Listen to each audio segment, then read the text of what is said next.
Hola, buenas tardes a todos y a todas. Hola Isabel, muchas gracias por esto. No, un gustazo. Y bueno, yo creo que estamos esperando un par de minutitos a que lleguen más personas. Pero muchas gracias por reunirse con nosotros esta tarde. Buenas tardes.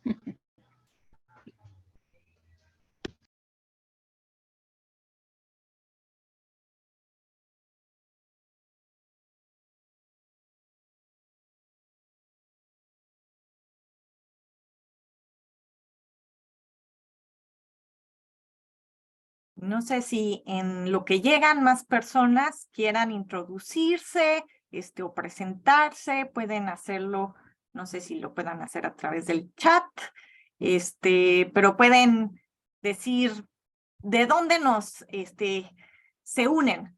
Si es de Shoreline, de Everett. Yo estoy aquí en la ciudad de Seattle. Entonces, si quieren poner su nombre y de dónde se están uniendo. Yo estoy en Everett. Ándale, Cristina dice que está en Everett. Mm. Sugeli también dice en Everett. Buenas tardes, yo de Linwood. De Linwood. Muy bien. Bienvenida. Gracias. Buenas tardes, yo estoy en Mill Creek. Mill Creek. También para el Leonor norte. Camero. Mucho gusto, Leonor. Mucho gusto, gracias. También para mí. Isabel, tu plan era tal vez como seguir, tienes diapositivas, me imagino. Sí, tengo las diapositivas y podemos ponerlas, si quieres, para que la gente sepa. Oh, sí, o sea, solo quiero ver como que cuál es la estructura que tienes. Ah, sí, es más o menos lo mismo que habíamos visto la otra vez, nada más adapté algunas diapositivas Ujú. para entender un poquito más nuestro impacto a nivel personal.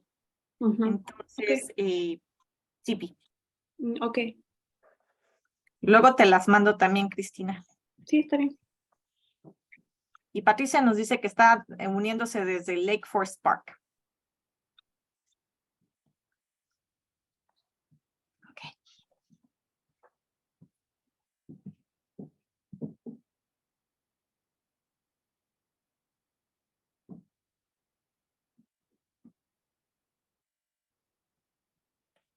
Y Cristina y Patricia, ¿cómo les ha estado yendo con las otras clases? Todo muy bien. Ujú. Muy Ya bien. empezamos los paseos de campo, así que la semana anterior fuimos ¿dónde fuimos? A un proyecto de, no es reforestación, pero, de Ocean, ¿cómo es? The Stream Center. Ajá. Para Y, los riachuelos y arroyos. ajá, sí. Y este fin de semana vamos a ir a 21 Acres, que es una granja. Ajá. Entonces, sí, ya con los paseos de campo creo que es más divertido para todos. Ujú. Es aplicar ahora sí lo que aprendieron en las clases. Ujú. Sí, hay muchísimo más que aprender porque todo se vuelve más específico, más, bueno, ellos son expertos en esos temas como bien específicos, entonces estuvo muy bonito en la visita del sábado porque les dieron de comer a unas truchas, entonces pudimos Sí. ver a los pececitos venir y así. Ajá, estaba muy bonito. Ah, qué bien. Bueno, hoy vamos a ver un poquito de lo que va a pasar con las truchas si no nos ponemos buzos. Ujú. Entonces, a ver qué tal nos va con las truchas, los salmones, porque a este tipo de peces les gusta el agua templadita. Y ahora con el calentamiento global, entonces suben las temperaturas y los peces empiezan a estar más estresados. Pero bueno, vamos a dar, ¿qué dices? ¿Un minuto más? Ujú. Sí, Perfecto. ¿y a ti cómo te va? Muy bien, trabajando mucho. Mañana me voy a encontrar, voy a estar en un evento en el Museo de la Aviación por el sur de la ciudad de Seattle. Es como el primer encuentro de maestros para educación climática en el estado de Washington. Ujú. Y entonces vamos a estar por ahí. Oh, suena bien. Ujú. Ujú. Sí, ya les estaré platicando más. Bueno, déjenme entonces, voy a empezar a compartir mi pantalla. Sí, y también Isabel, tal vez tienes ¿te acuerdas que leímos una biografía chiquita tuya? Sí, y ahorita les voy a platicar un poquito acerca de mí también, pero si la quieres leer, Sí, creo que Cristina, mejor la leo yo. sí, no, con gusto. Ok. Déjame, nomás acá le pongo que, y sí pueden ver más o menos, déjenme, muevo esto para que no me estorbe. Creo que, ¿sí lo pueden ver? Sí, se ve bien. Vamos a tratar de esconder esto que no quiere. Bueno, me dirán ustedes ya, no, miren, no quiere. Bueno, espero que más o menos me perdonen, pero la tecnología hoy no me está funcionando muy bien. Pero bueno, vamos a ver qué tal sale.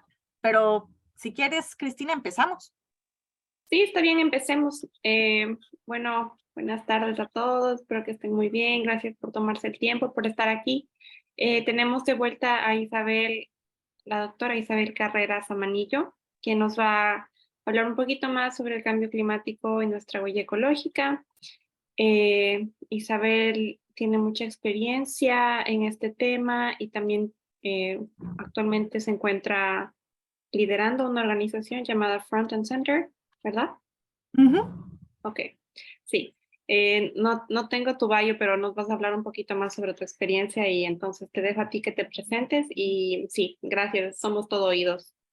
Muchísimas gracias. Y sí, hoy les voy a hablar un poquito más del cambio climático y cómo nosotros estamos siendo parte y contribuyendo al cambio climático a través de nuestra huella ecológica.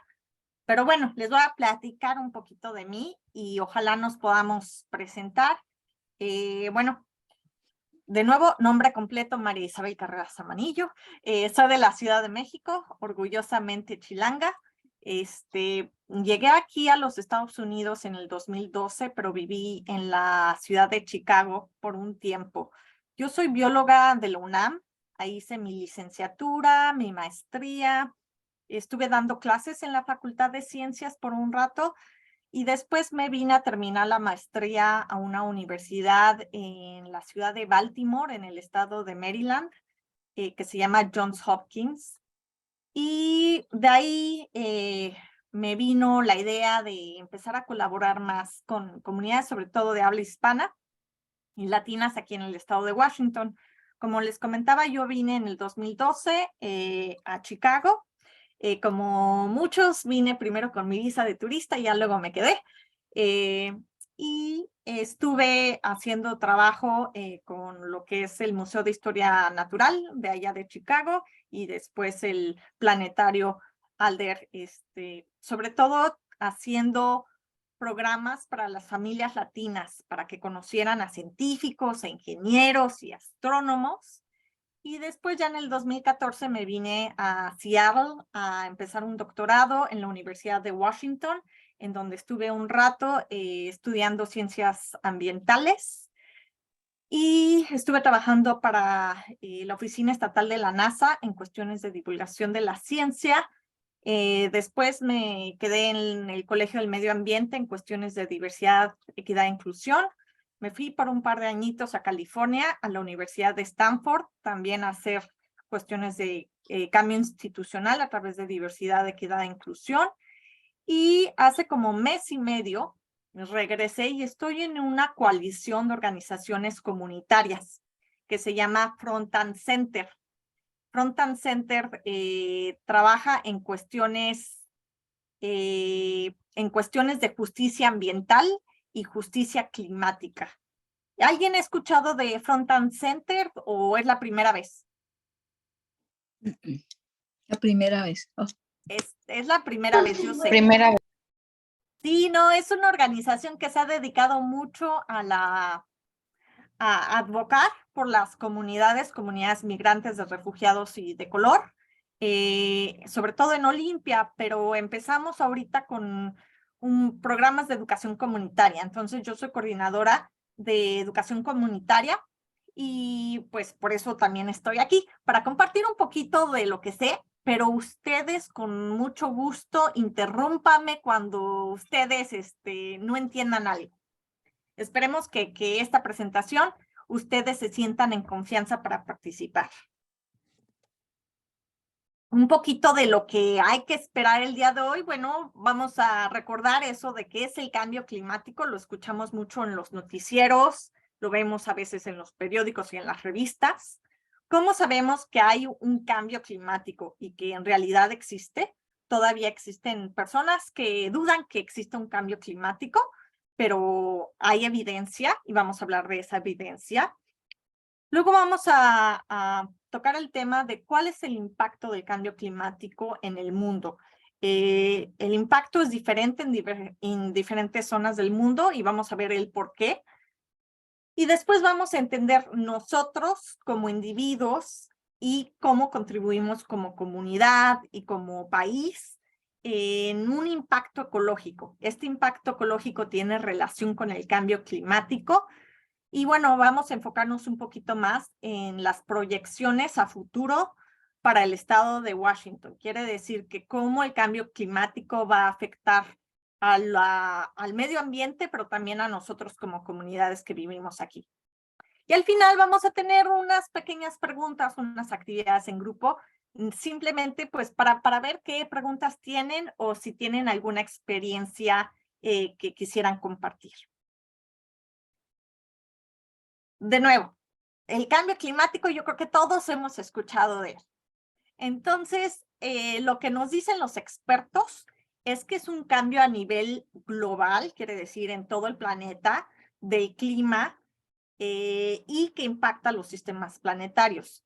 No quiere decir que nada más aumente la temperatura, sino que la temperatura va a extremos. Los patrones de clima locales se ven afectados y entonces hay un cambio a nivel global. Y esto incluye un impacto dentro de los sistemas que nosotros conocemos los ecólogos como socioecológicos. Quiere decir donde las personas y el medio ambiente interactúan. Por ejemplo, en las ciudades nosotros tenemos árboles, animales y se ha visto también un cambio dentro de la naturaleza y dentro de cuestiones de salud para las personas. Y dentro de zonas rurales se han visto también la reducción de agua. Vamos a hablar un poquito de esas cosas. Se sabe que este cambio climático, el cambio climático es un fenómeno natural, normal, que ha pasado varias veces en el planeta. Sin embargo, este cambio climático que nosotros estamos viviendo es un cambio climático acelerado que ha venido a consecuencia de las actividades del hombre, sobre todo de actividades industriales que han hecho que dentro de los ecosistemas hay unos puntos de inflexión. Quiere decir que como un vaso de agua, cuando un vaso de agua está lleno, le ponemos un poquito más de agua y se derrama. Entonces, lo que está pasando es que estamos superando estos puntos de inflexión dentro de los sistemas y por eso se ocasionan estas como imbalances dentro del clima y bueno, de otros sistemas. Vamos a hablar de estos sistemas. No sé si queda claro. ¿Sí? Perfecto. Y bueno, ustedes dirán, yo veo, cuando salgo al día, veo cierta variabilidad climática. Pero esa variabilidad de todos los días es temporal. ¿Qué diferencia ustedes creen que haya con este cambio dentro del clima global que hablan los científicos? ¿Alguien tiene alguna sugerencia?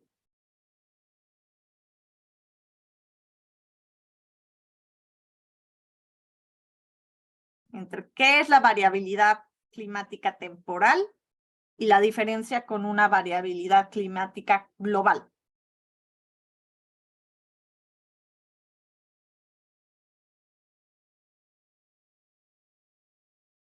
Chocón.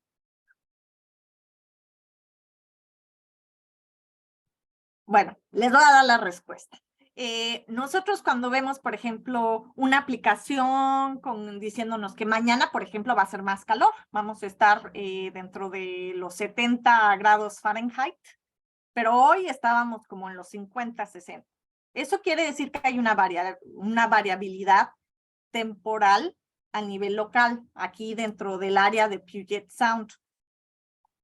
Sin embargo, el cambio climático, como lo definen los científicos, se estima por un promedio de las temperaturas a nivel global.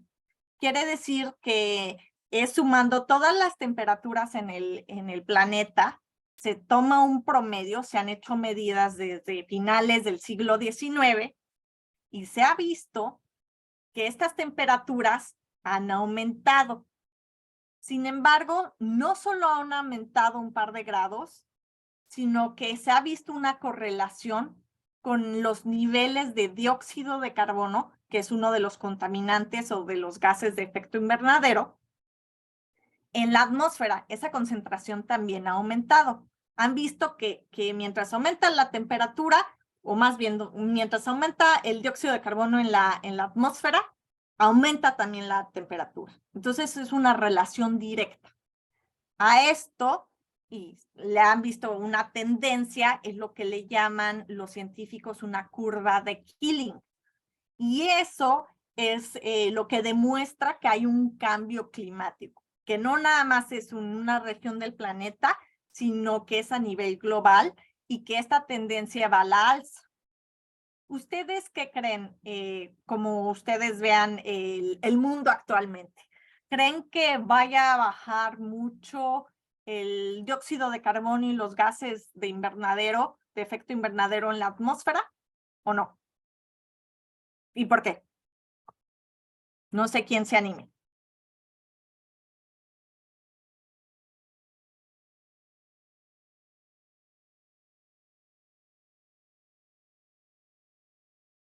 Cristina, ¿te animas?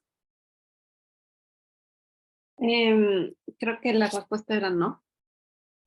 Pues sí, no se espera. ¿Por qué? Porque muchas de nuestras economías exacto, no estamos haciendo mucho. Muchas de nuestras economías y de nuestras actividades todavía dependen de la quema de combustibles fósiles. Todavía necesitamos la gasolina, el diésel, y esos combustibles fósiles cuando se queman son los que producen esos gases de efecto invernadero, entre ellos el dióxido de carbono, que aunque las plantas lo absorben, consideremos que, de nuevo, a nivel global hay mucha deforestación. Entonces, pues no hay lo suficiente para absorber ese dióxido de carbono y por eso la tendencia a que continúe aumentando y por tanto siga aumentando la temperatura. Para esto los científicos estudian no nada más la concentración de gases en la atmósfera, pero también en el agua de los océanos. Voy a hablar un poquito más de ello. También lo observan dentro de, por ejemplo, los árboles. Se pueden ver en los anillos qué tan lluvioso o caluroso fue un año. Se puede ver también dentro de hielo en los casquetes polares. Se puede ver concentración de gases. Hay muchos indicadores de cómo el cambio climático es real, está ocurriendo y va a seguir incrementando su ritmo. Entonces, es real que existe el cambio climático. No les crean a los que dicen que no existe. Y bueno, hay un panel intergubernamental, quiere decir que hay representación internacional sobre el cambio climático, se llama IPCC por sus siglas en inglés, y ellos han definido, son muchos, no nada más científicos, sino también quienes hacen política pública y quienes se encargan de salud pública, que han visto que en todo el mundo ha aumentado aproximadamente 1 grado centígrado. Parece muy poquito, pero de nuevo, esto es un promedio y esto ha impactado a muchas comunidades, tanto humanas como no humanas, teniendo repercusiones económicas. Ahorita vamos a ver en unas diapositivas más qué es esto. Por ejemplo, nos están diciendo que ha aumentado un poquito más de 1 grado centígrado. Se espera que pueda aumentar hasta 4 grados centígrados. Entre más grados centígrados aumente, quiere decir que habrá menos agua en los ríos. ¿Por qué? Porque mucho del agua de los ríos viene de las montañas. Y de las montañas, entonces, se hacen los glaciares. Muchas veces vienen los casquetes polares, hay nieve y glaciares en montañas de donde viene el agua. Si se derriten muy rápido, quiere decir que va a haber menos agua en los ríos. O en ciertas zonas, como hemos visto, sobre todo en el Ecuador, incrementan los huracanes y los tifones. Los tifones son en Asia, huracanes aquí en el continente americano. Y entonces se afecta las lluvias. Por cierto, si se afecta la lluvia y no hay disponibilidad de agua, entonces la agricultura e incluso la ganadería se va a ver afectada, va a haber menos producción de alimentos. En algunos lugares el calentamiento va a ser extremo y considerando que ya hay sequía, bueno, estas sequías se pueden extender. Entonces lo que vamos a ver son fenómenos extremos. Puede haber o mucha lluvia o sequía, o cuando había muchos huracanes, los huracanes pueden venir más fuertes. ¿Por qué? Porque hay un imbalance dentro de los sistemas y voy a hablar un poquito más de esto. Pero lo que estamos viendo es que se está afectando mucho los ciclos hidrológicos, quiere decir del agua, que afecta la disponibilidad de agua potable, pero también puede llevar a inundaciones o el aumento del nivel del mar. Y estamos viendo un impacto dentro, no nada más de la calidad del aire, sino de la producción de alimentos. Vamos a hablar un poquito más. Como les decía, todo está conectado. Nosotros los científicos llamamos a estas conexiones entre seres vivos y no vivos ciclos biogeoquímicos. Bio, porque hay seres vivos involucrados. Geo, porque ocurren en la Tierra, en uno de los sistemas, o entre los sistemas. Y químicos, ¿por qué? Porque involucran moléculas. Aquí les pongo 2 ejemplos. El ciclo del nitrógeno y el ciclo del agua. Había comentado un poquito el agua, pero quiero empezar con el del nitrógeno. El del nitrógeno es bien importante para la alimentación. ¿Por qué? Porque las plantas necesitan nitrógeno para crecer. Nosotros tenemos nitrógeno en nuestro organismo, pero no necesitamos mucho. Lo que pasa es que, como ven, hay un ciclo en donde el nitrógeno que está en la atmósfera es absorbido por las plantas y por algunas bacterias que se llaman nitrificantes o desnitrificantes. Cuando ponemos fertilizantes a las plantas, muchas veces estos fertilizantes tienen nitrógeno adicional o una concentración de nitrógeno mayor. La idea es que estos nitratos y nitritos, que son, de nuevo, moléculas de este nitrógeno, se mueven a través de las bacterias, los animales y las plantas para que se alimenten y, digamos, sea un ciclo feliz de este nitrógeno. Sin embargo, cuando aumentamos, por ejemplo, cuestiones de óxido de nitrógeno, que es también un gas de efecto invernadero, y la concentración es muy alta, nuestras plantas no todas las plantas tienen la capacidad de absorber ese nitrógeno atmosférico. Y entonces se concentra mucho y de nuevo genera ese efecto de invernadero. También pasa o ocurre que se acidifican mucho los suelos y entonces estas bacterias o tal vez los hongos y muchas plantas mueren. Entonces, este es un ejemplo y está conectado con el ciclo del agua y el ciclo del nitrógeno. Ciclo del agua todos lo conocemos. El agua se evapora, llega a las nubes, llueve, llega al mar, riega. Eso todo lo conocemos, pero estos 2 ciclos están conectados con algo que se llama el ciclo del carbono. El cambio climático tiene un componente muy importante con el ciclo del carbono. Lo que está pasando es que todo el carbono que estaba en el suelo, concentrado en el suelo, se ha ido a la atmósfera por las actividades industriales. Lo que hemos hecho nosotros es que muchos de los fósiles, es decir, esos restos de animales y plantas de millones de años, estaban en el suelo, se transforman en lo que se llama, bueno, el petróleo. Y el petróleo se ha utilizado para hacer gasolina, diésel, pero también para otros materiales como ropa, todos los plásticos. Entonces, imagínense todo lo que hemos extraído del suelo, que por alguna razón ha ido a parar a la atmósfera, sobre todo por la quema de combustibles fósiles. Lo que está pasando es que, además de que estamos metiendo todas esas moléculas de carbono en la atmósfera, estamos talando árboles y cortando zonas verdes. Y entonces hay menor capacidad de las plantas para absorber. Otro vertedero se llama, o sumidero de carbono, es el océano. Es muy importante. Sin embargo, de nuevo, el océano tiene otros ciclos involucrados y tiene cierto nivel de absorción. Lo que hemos escuchado de la acidificación del océano es por el incremento de esta absorción de carbono que hace muy ácida el agua y entonces lo que impacta es sobre todo en arrecifes, en peces que no están adaptados a esa acidez.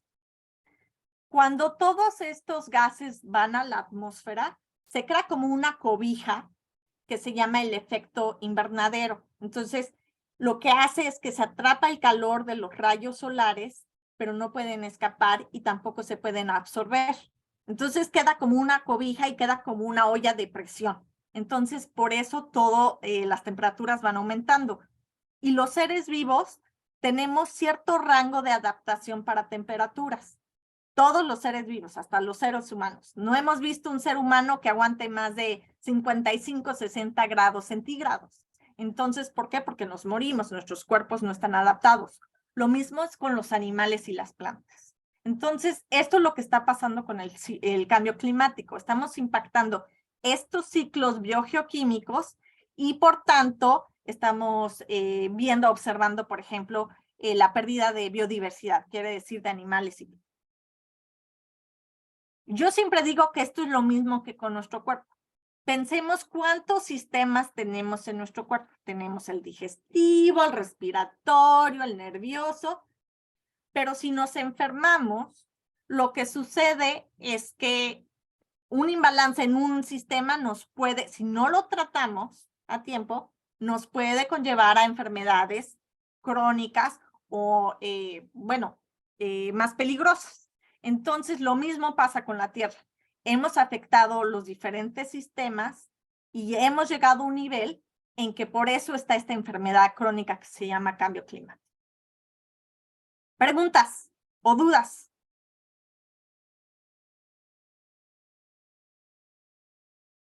Tomo que todo está muy claro. Bueno, ahora he hablado un poquito de las actividades humanas y el impacto dentro de los ciclos biogeoquímicos y, por tanto, dentro del cambio climático. A este impacto se le llama la huella ecológica. Todos tenemos una huella ecológica individual, pero colectivamente también tenemos una huella ecológica.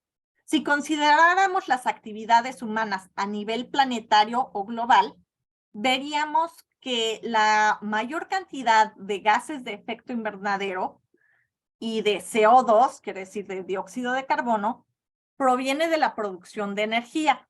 Esto quiere decir para el transporte, para la construcción de edificios, pero también, por ejemplo, para cuestiones de calefacción y enfriamiento y en cuestiones industriales. Siempre nos dicen que es por nada más la cuestión industrial y las fábricas que es el cambio climático. Si se fijan, el transporte tiene mucho que ver. Otro componente importante es la agricultura. En la agricultura no nada más es la producción de alimentos, sino que muchos fertilizantes tienen petróleo o contienen trazos de combustibles fósiles y por eso cuando se queman para limpiar los campos o incluso dentro de los procesos de producción de alimentos, se queman combustibles y por eso tiene una huella ecológica importante. De nuevo, todos contribuimos a esta huella. Si pensamos en nuestra casa a nivel individual, imagínense, se levantan, se lavan la cara, los dientes o se bañan. Bueno, eso tiene un impacto ecológico. Entonces, consideremos el agua. Prendieron la luz y tal vez quieren tomarse un licuado. Bueno, consumieron electricidad y la electricidad de alguna manera tiene una producción de dióxido de carbono. El estado de Washington es un poquito diferente, pero en toda producción de energía hay un costo, un impacto de emisiones de carbono. Tuvieron que tomar el coche para ir a dejar a la escuela a los niños. Bueno, pues ahí también va la huella ecológica. Y así pensemos en todas las actividades que tenemos a lo largo de un día. Quiere decir que todas nuestras actividades tienen un impacto en la Tierra. Si sumamos nuestras actividades a nivel individual, a nivel de nuestra familia, a nivel de nuestra comunidad, a nivel regional, nacional y global, entonces podemos entender por qué existe el cambio climático. Yo sé que no podemos vivir sin tomar agua o sin transportarnos a algún otro lugar. Sin embargo, podemos tener acciones que disminuyan nuestra huella ecológica.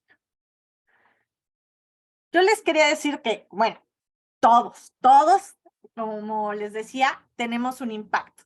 Nuestros impactos se van sumando y por eso se estiman por país.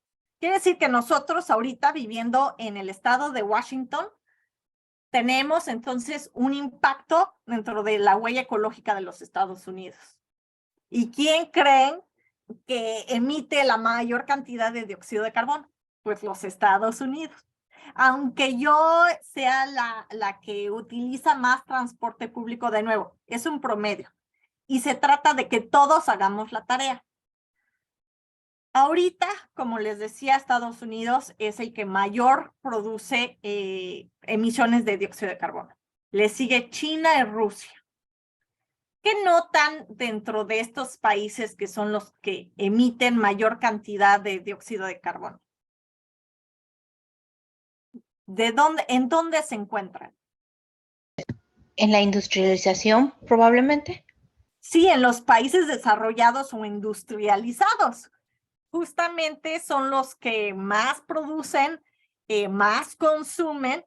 ¿Y qué pasa? Países de lo que se le llama el globo sur no están tan presentes. Hay algunos.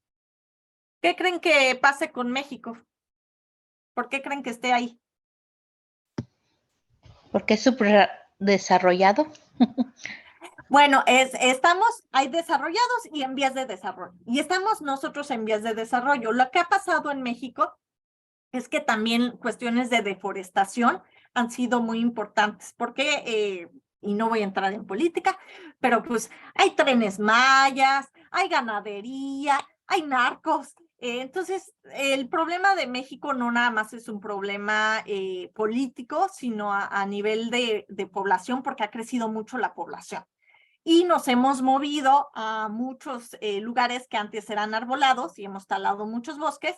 Y entonces, con eso y la producción que tenemos industrial, consideremos que México fue conejillo de Indias para lo que se llamó la Revolución Verde, que fue como se involucraron los combustibles fósiles dentro de la producción de alimentos. Entonces, podemos entender un poquito del por qué estamos aquí. Pero si se fijan, sí, en efecto, son especialmente países desarrollados. Cabe señalar, ¿se acuerdan que les había dicho del panel intergubernamental del cambio climático?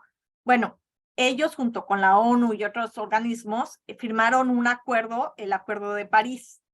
Inicialmente los Estados Unidos y China dijeron que ellos no iban a firmar. Luego con Biden ya se firmó, pero bueno, como ven, es algo muy político. Y la idea es reducir las emisiones de dióxido de carbono a nivel de los países y que los países desarrollados ayuden a los países en vías de desarrollo a que puedan desarrollar tecnologías verdes o utilicen energías renovables para que no emitan mayor dióxido de carbono. Como les decía, todos tenemos tarea que hacer. Si reflexionamos en nuestras actividades diarias, podemos reducir nuestra huella de carbono, nuestro consumo, huella hídrica o consumo de agua. Todos los elementos y recursos que consumimos los podemos disminuir. Han visto, tal vez han practicado con calculadoras de carbono. Estos son instrumentos que ustedes pueden jugar y les dirán que, bueno, si siguen con este consumo van a consumir 1 o 2 planetas. Y bueno, la idea de estos instrumentos es llevar a la concientización de cuáles son nuestras actividades, en qué estamos invirtiendo más y en qué áreas de nuestra vida estamos teniendo mayor impacto ecológico. No son herramientas exactas, pero son herramientas de concientización. Así que si les sale que, bueno, porque necesitan tomar el carro para ir desde Linwood hasta Tocuila, porque pues es el trabajo, y no pueden tomar transporte público ni bicicleta, pues tampoco es que se pongan a llorar por eso, pero tal vez ustedes puedan compensar ese impacto ecológico apagando las luces en la casa cuando no se utiliza, o produciendo menos basura. La idea es que ustedes vean cómo pueden compensar sus actividades. Pero bueno, no nada más todo es malo. Tanto a nivel personal como a nivel político o nacional, hay actividades. Uno es el de mitigación. Así que cuando nosotros reducimos nuestra huella ecológica individualmente, estamos reduciendo nuestro impacto ambiental. En políticas ambientales internacionales, programas de mitigación puede ser la reducción de tala de bosques o la reducción de emisiones de carbono. Cuestiones de adaptación, todos nos adaptamos. Quiere decir que, bueno, si va a haber mayores nevadas, bueno, nos preparamos. En el estado de Washington, ¿qué tal nos fue el año pasado? Pues nos preparamos y nos adaptamos para eso. Muchas veces los países también juegan en estos procesos de adaptación. Quieren decir, desarrollando infraestructura o tal vez preparándose para inundaciones o desastres naturales. Si juntamos la adaptación y la mitigación, estamos aumentando un fenómeno o algo que se llama la resiliencia. ¿Han escuchado de este concepto, resiliencia? ¿Sí? ¿Qué es ser resiliente?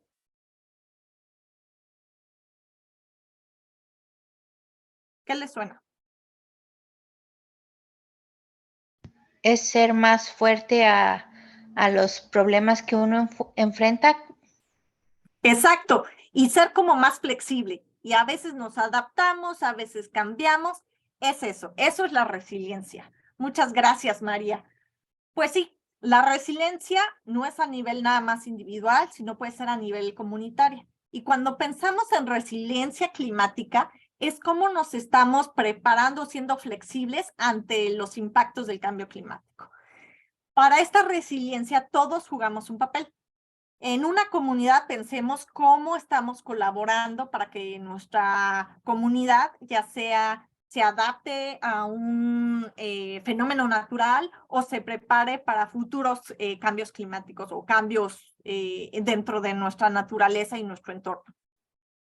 Aquí pueden ser que nosotros participamos en grupos religiosos o comunidades o organizaciones comunitarias, o tal vez somos maestros y estamos educando a nuestros niños, o tal vez participamos en estrategias de siembra de árboles.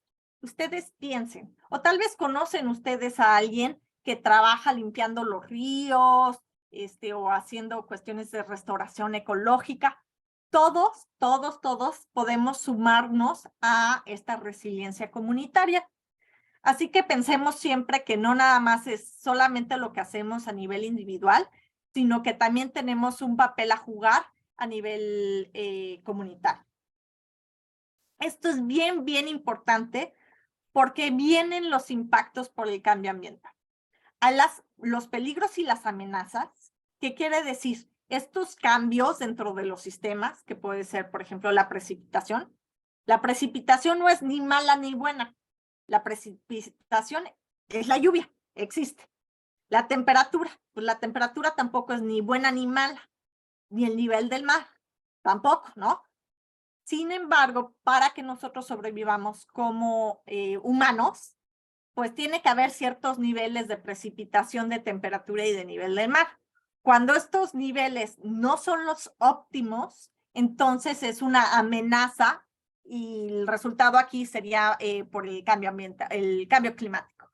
Hemos visto que las precipitaciones o aumentan mucho o disminuyen mucho. Las temperaturas de igual manera y el nivel del mar hemos visto que sigue aumentando y ocasionando inundaciones. Ahora, el riesgo es cuando nosotros cuando nosotros vemos que estas amenazas impactan a nuestras comunidades humanas. Quiere decir, ahí sí, pues si veíamos la precipitación es la inundación o la sequía. La temperatura, los cambios en la distribución de las plantas. Ya no vemos las mismas plantas o los mismos animales que tienen que migrar más al norte o más al sur. También hemos visto la disminución de los casquetes polares porque está muy caliente.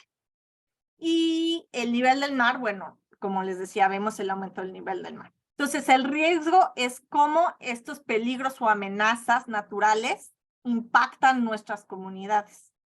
Y cada uno de nuestras comunidades y de nosotros tenemos diferente exposición, sensibilidad o vulnerabilidad. Todo depende si de nuestra edad, de si hablamos inglés o no, de dónde estamos ubicados en el planeta, si tenemos acceso a recursos para pagar o no, recursos de salud, todos estos elementos que se llaman sociológicos y políticos y muchas veces económicos afectan nuestra sensibilidad y exposición. No es lo mismo alguien que tiene asma y que se ve bien afectado cuando vienen los incendios y aumentan todas las partículas en el aire, que alguien que no lo tiene. Esa persona va a ser más sensible o más vulnerable. Entonces, entendamos que todos podemos tener una exposición, pero el nivel de sensibilidad o vulnerabilidad depende de nuestras muchas circunstancias e identidades. Y todos tenemos una capacidad adaptativa. La capacidad adaptativa no nada más es a nivel fisiológico, quiere decir de nuestra salud, sino ahí intervienen también qué tan conectados estamos con la comunidad, acceso económico, situación política, muchos de esos factores que de alguna manera no consideraríamos que juegan parte dentro de los sistemas naturales, sí tienen un papel muy importante en cómo nosotros como seres humanos nos vemos afectados por el medio ambiente y por el cambio climático. Lo que está pasando es que pues hemos escuchado mucho de estos sistemas de inequidad o de opresión. Pues los más privilegiados pues no van a estar tan en riesgo que los menos privilegiados. Quiere decir que se van a adaptar mucho más. Entonces, lo que estamos viendo es que lo que le llaman las vulnerabilidades multidimensionales. Pues uno podrá ser millonario, pero si vive en el Polo Norte, pues se va a ver afectado independientemente, ¿no? Entonces, hay ciertas cuestiones que sí impactan nuestro nivel de resiliencia. Hay capacidades y oportunidades, pero sí quiero dejar en claro que los sistemas de opresión e inequidad reducen nuestra resiliencia. ¿Por qué? Porque reducen nuestro acceso a recursos y nos hacen que podamos responder a los cambios del medio ambiente de manera distinta. ¿Queda claro esto?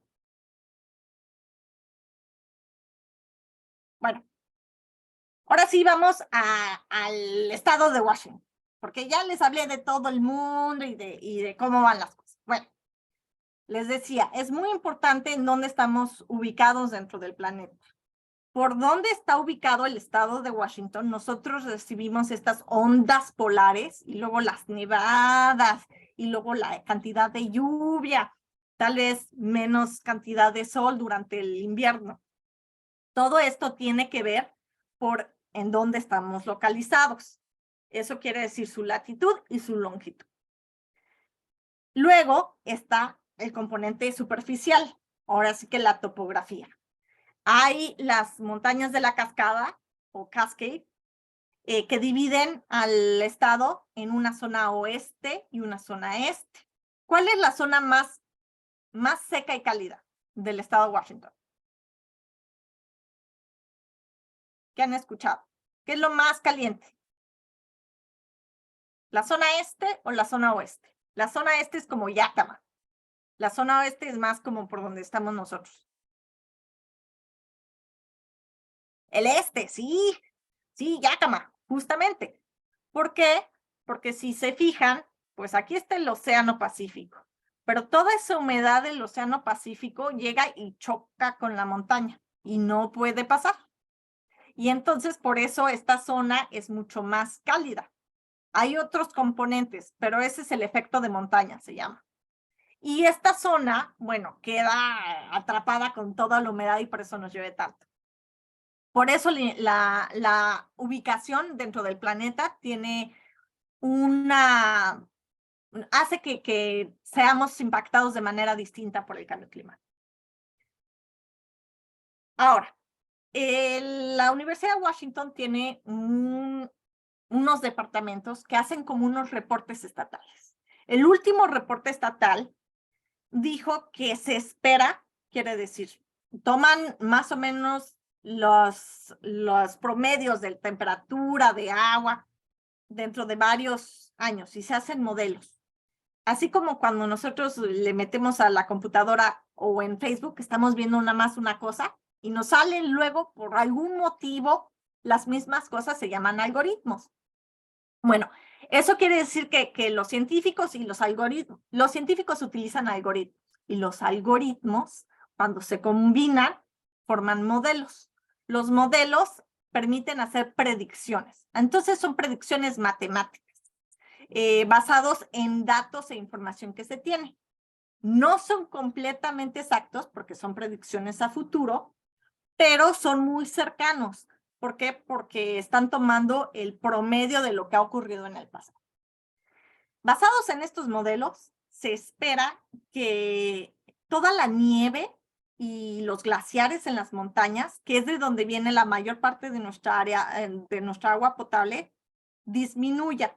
Y no nada más va a disminuir, sino que se va a derretir mucho más rápido.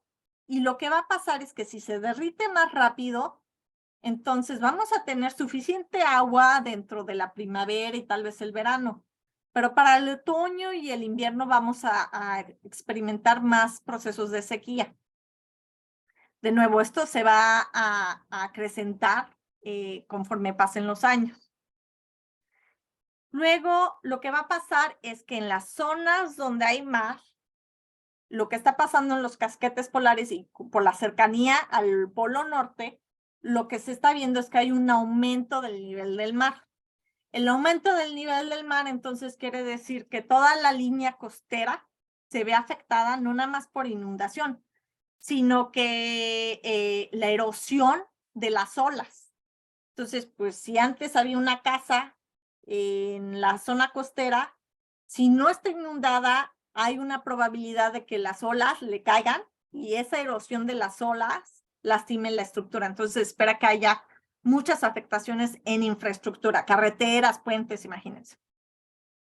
Y bueno, ahorita voy a hablar de otras. Se esperan días más calurosos, de nuevo va a haber menos agua y esto va a tener consecuencias en enfermedades por el calor, y las enfermedades por el calor puede ser exacerbando condiciones preexistentes o puede llevar a embolias y accidentes cerebrovasculares. Como les decía, las truchas y el salmón están emparentadas y les gusta mucho el agua templada. Pues si aumenta la temperatura de los ríos y de los arroyos, y lo que pasa es que entonces los salmones y las truchas no están adaptados para vivir a esa temperatura. Entonces hay una disminución de la población de salmón y de trucha. Entonces, pues va a tener un impacto no nada más económico, sino que es como para nosotros los mexicanos el maíz y la tortilla, para muchos indígenas nativos el salmón es un alimento cultural. Y se va a ver muchas de las algas, de las floraciones más frecuentes.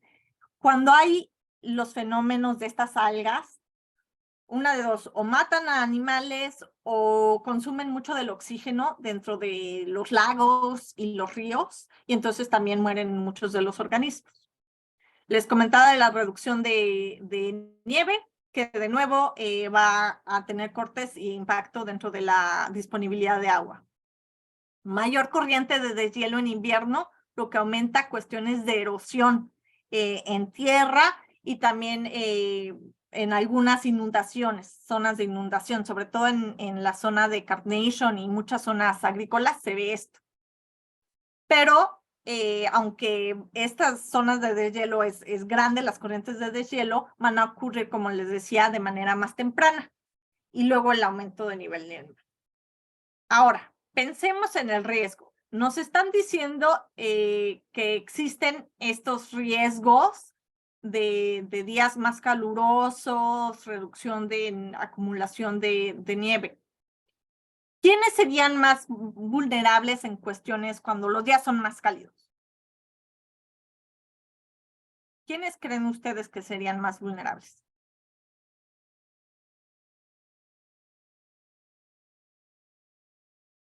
¿Quiénes están expuestos al calor más? Los del este. Los del este. En cuestiones de trabajadores. Los de la construcción, los que trabajan fuera. Exacto, los que están al aire libre, los de la construcción, los trabajadores agrícolas, los que mitigan los incendios. Hay gente que se dedica a los bosques, entonces los pineros. Toda esa gente que trabaja al aire libre está más expuesta al calor y es más vulnerable. ¿Quién es más vulnerable también a los golpes de calor? No sé si vieron así en el 21. ¿A quiénes tenían que proteger más? ¿A los abuelos? Los abuelos, a las personas mayores o a los niños, porque su cuerpo no es tan fuerte como para resistir esos cambios. Igual a gente que tiene enfermedades crónicas o a gente que no se puede desplazar o a gente que no tiene acceso a un aire acondicionado o a gente que vive en las calles. Si vemos de nuevo esa vulnerabilidad, esa interacción de estos procesos de inequidad y muchas veces también cuestiones fisiológicas de las personas. Entonces, tenemos que pensar cuando estamos diseñando estrategias de resiliencia y mitigación, en quiénes se ven más afectados y cómo podemos apoyarlos. Como comunidad, nosotros tenemos responsabilidad, pues no nada más de nuestra familia, sino espero que también de nuestros vecinos. Entonces, pensemos en estos procesos de quién es más vulnerable en mi comunidad y cómo yo los puedo apoyar. Front and Center, la organización para la que trabajo, con la Universidad de Washington y el Departamento de Salud, crearon un mapa, por si les interesa, se llama el Washington Tracking Network, que se llama de disparidades ambientales. Estas disparidades ambientales, de nuevo, tienen un impacto en la salud. Ustedes pueden consultarlo y ver más o menos, lo tienen por zonas de censo, entonces podrían ver, bueno, quiénes están más expuestos. Por ejemplo, yo sé que en la zona norte y en la zona del sur de Seattle hay mucha industria y hay mucho más pavimento. Entonces el calor, cuando hay mucho pavimento y poca vegetación, pues las olas de calor, las islas urbanas de calor son más frecuentes. Podrían ver también los factores socioeconómicos o quiénes las personas más vulnerables a los cambios climáticos.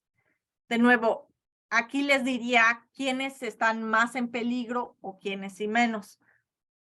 Cuando ustedes quieran, les podemos hacer un taller para aprender a utilizar este mapa, pero si lo quieren consultar y jugar con las diferentes variables, ustedes pueden ver en su zona quiénes son más vulnerables, a qué condiciones y el por qué.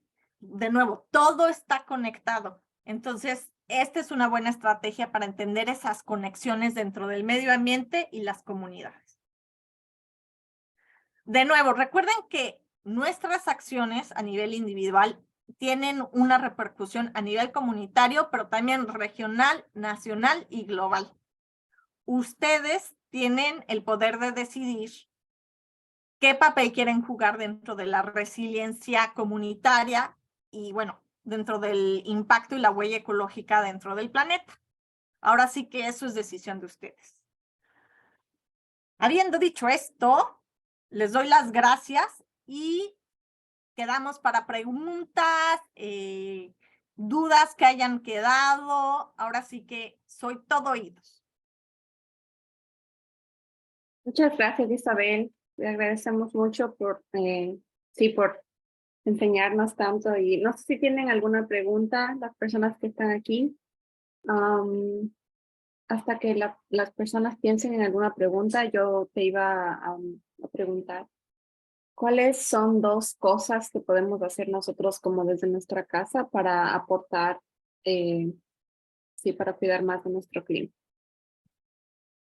De las mayores cosas es reducir sobre todo nuestras actividades en donde se emite bastante dióxido de carbono. La mayor parte sería el transporte. Si no podemos utilizar transporte público porque no llegaríamos al trabajo a tiempo, entonces, bueno, compartir, ahora sí que darnos ride, compartir el automóvil, o utilizar bicicleta cuando se pueda, o caminar si se puede. Yo sé que a veces pues estamos cortos de tiempo o tal vez estamos cansados del trabajo y pues sí, digo, aunque sean 2 cuadras, pues en coche rápido, ¿no? Pero pensar en que en todas las toneladas de dióxido de carbono que vienen del transporte. Entonces, eso es algo que es muy chiquito, que tal vez si hacemos un esfuerzo a la semana, verdaderamente estamos contribuyendo. La otra es la comida.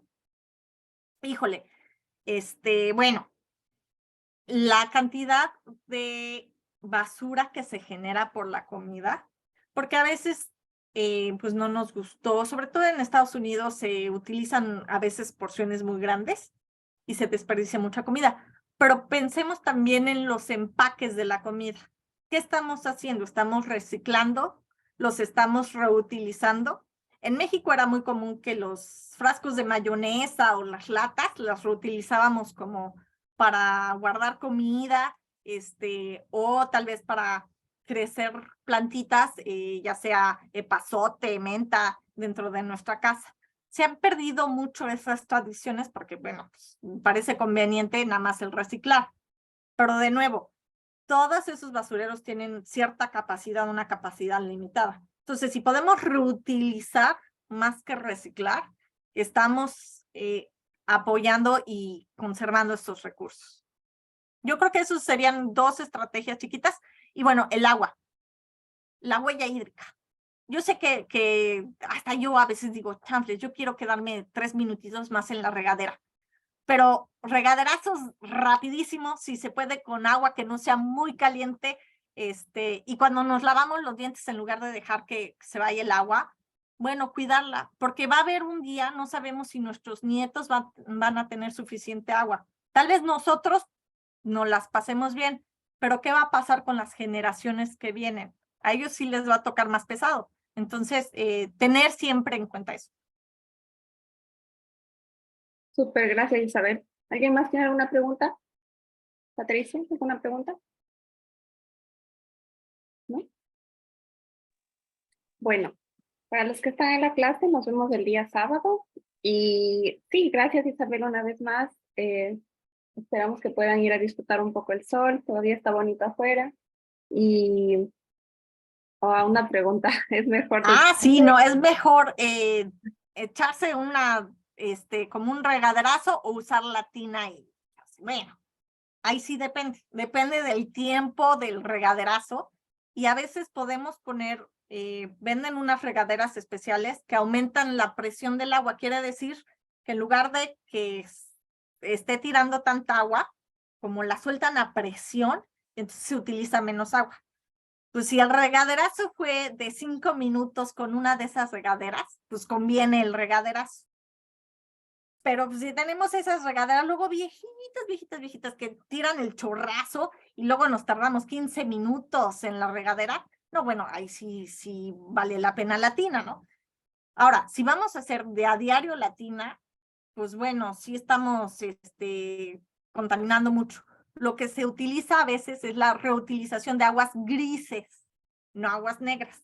Las aguas grises vienen de a veces la ducha o a veces lavar la ropa, que no es agua que tenga necesariamente bacterias dañinas, pero que se puede reutilizar para sea el riego de plantas o, si no les gusta eso, se puede reutilizar pues para jalar la cadena. En lugar de que utilicemos agua potable para que se vaya al drenaje, podemos utilizar esas aguas grises para el inodoro y ahora sí que pues se haga reuso del agua y ya se vaya al drenaje. Entonces esa es una solución. Si les gusta mucho la tina, les recomiendo entonces que reusen esa agua para el inodoro. Así de alguna manera no se siente tan feo. Ok, veo que alguien más se conectó, pero ya estamos terminando. No sé si se confundieron. Yo sé que no, nada más quería saber si iban a continuar. Lo que pasa es que tenía otra clase de computación, se me juntaron, quería estar en las dos, pero en la otra tenía que poner el 100% de mi inteligencia. Sorry, solamente quería ver, Tranquila, Adriana, a ver está si bien. podía. No, ya estamos terminando. Hay una grabación Gracias. si deseas, pero la clase está bastante similar a lo que Isabel ya expuso hace un par de semanas. Sí, Ok. hoy era más bien para ver impacto ambiental, si necesitan dudas, qué más ideas se les ocurrieron. Entonces, sí. Ok. Isabel, ¿todavía estás todavía hay como algunos eventos de Front and Center? ¿O? La semana pasada La hubieron semana pasada. eventos de Front and Center con respecto al Día de la Tierra. Esta Pero semana ya no. pues no esta semana, pero se hicieron grabaciones porque, bueno, ahora sí que todos los días hicimos bastantes eventos. Les voy a poner el enlace dentro del chat por si se les antoja ver alguna de esas grabaciones. Ustedes pueden visitar esa página. Si le dan clic ahí, van a ver que para cada día se hicieron grabaciones en YouTube. Entonces pueden ver esos videos. Hay documentales, hay paneles.